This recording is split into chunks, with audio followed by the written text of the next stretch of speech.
उठ लाली उठ पडीम मारी फेस पकीरीम शादी बाद लगा तारू हे जान तू अपनी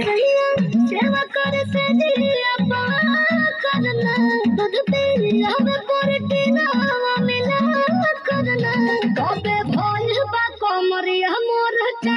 करना तबे भोल बा कमरिया मोर चा करना करना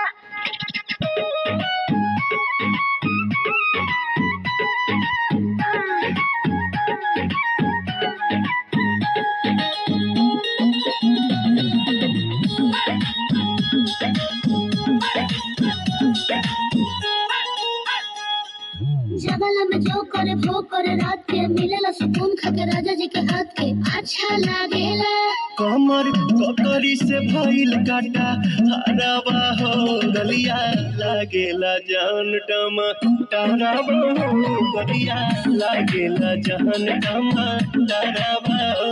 ओहे तोर गया तुझे को में पाला करना अपने लिखल पहले हम के खिया करना तबे भोल बा कमरिया मोर चा